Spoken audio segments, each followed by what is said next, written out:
problem that we have with the way we are currently with an open border is that we have an unrestricted flow of drugs through this state. New Mexico is currently suffering through an epidemic. One person a day is dying from fentanyl overdose, and it's only getting worse. And when you compound that with the drugs that pass on through the state in the other states, the death load from unrestricted fentanyl access to this country is tragic.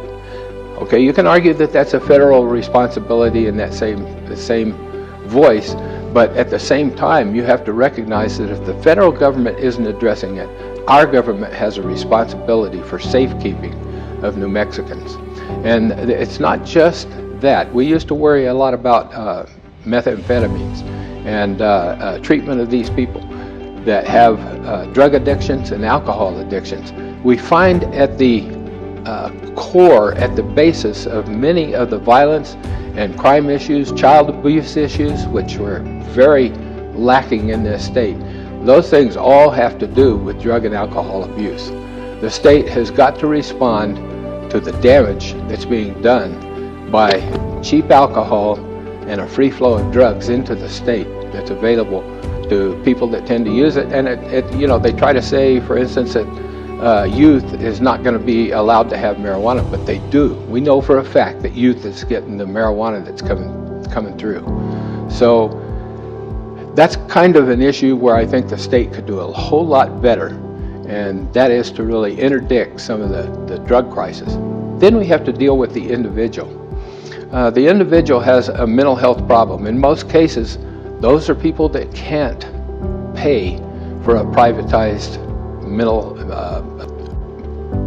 health training or problems to address. I'm trying to think of the right word. Behavioral health sort of issues.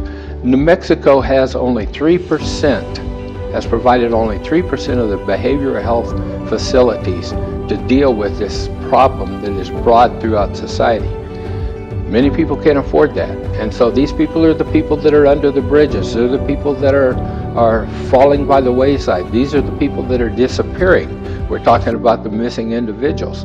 And so those issues can be addressed by state government, but we're going to have to get serious about it. The violence to children that is epidemic in this state has been there for a long time. We've had problems with that for more than 50 years. It's not just a recent phenomenon.